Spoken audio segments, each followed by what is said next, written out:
So GT Omega were kind enough to send out a GT Omega Prime Lite, their latest full aluminium extrusion sim rig. In this video, I'll be going over a little bit of the build process as well as giving my final thoughts on the rig at the end. For now, let's jump back a couple of weeks to when the rig first arrived and take a look at how it's built. So now all three boxes have been delivered. It's time to get these upstairs and get building the GT Omega Prime Lite. Let's go.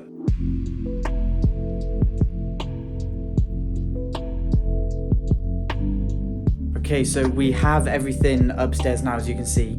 It's time to actually get this unboxed, get building, and see what the GT Omega Prime Lite looks like in the flesh.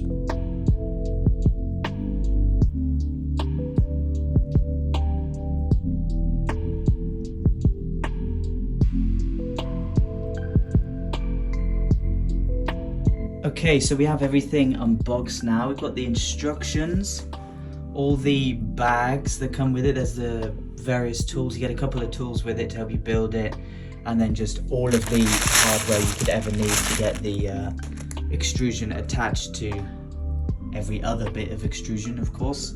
This is the base that your pedals will attach to, and then over there the various lengths of extrusion, all really well packaged. I have unwrapped just one bit here just to see what it is, and that's me banging it.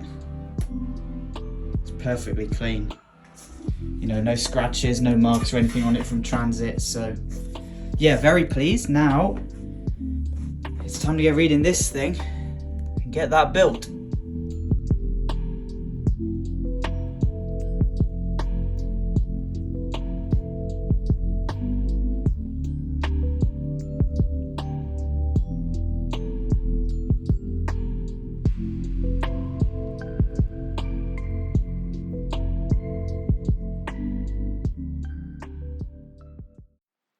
So, as I said at the start of the video, we were lucky enough to be sent the latest GT Omega rig, the Prime Lite. Made using aluminium profile that is slightly less bulky than its big brother, the Prime, it comes in at a price of just £340 without a seat. With GT Omega also now stocking Moser products, it is now cheaper than ever to not only get your hands on a direct drive offering, but also a full aluminium profile rig.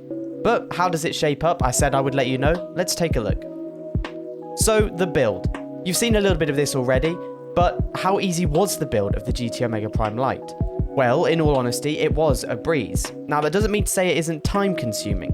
If you haven't seen one before, GT Omega aluminium profile rigs use bolts and nuts that slide into the gaps in the aluminium profile. These can be finicky, but once you have your method locked in, you'll be moving swiftly. The instructions are well laid out and, for me, easy to follow. However, that said, I'm still not quite sure why the very last step is to put the feet on the rig once fully assembled.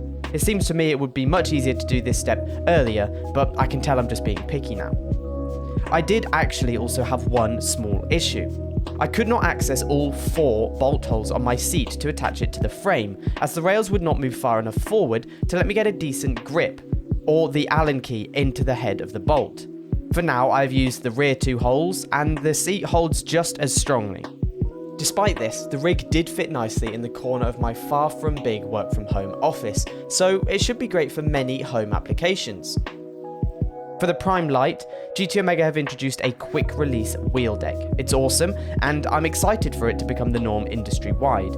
It makes moving the wheel deck a doddle, and honestly, I'm here for it. What about when I'm using it? Now, having had the chance to use the Prime Lite for a good couple of days, I can definitely confirm it is the new gold standard. No flex, it's aluminium profile of course, a brilliant seat which can be easily switched out for a more rigid option if you want, and versatility of mounting hardware make it hands down the best budget entry to sim racing. Of course, for those looking to spend a bit more, the Prime is there. However, for the vast majority of people, the Prime Lite with the upgraded pedal mount add-on will be ideal. This is currently the Prime Lite's one drawback. It uses the old existing pedal deck which does move slightly, especially with the load cell brake like many of us now have. This is made up for by the quality of the RS12 seat though, which I have here in carbon. The seat is very comfortable and the quality of the materials used is top notch. So my final thoughts. Despite some very minor niggles, the GT Omega Prime Lite is a new contender in the space that you'd be silly to ignore. It presents excellent value for money for most use cases and can easily be upgraded with other parts of the GT Omega ecosystem, much like the single monitor stand that you've seen in this video. Having used for a while now here in my setup, I can confidently say I won't be upgrading or changing anything for years to come, and I've given it a 4.5 out of 5. What do you guys think? Have you managed to get your hands on the GT Omega Prime Lite yet, or are you thinking of buying one? Let us know down in the comments. If you have any questions, let us know those as well. Don't forget to subscribe to the channel, and we'll catch you here in another video on the RacingGames channel soon.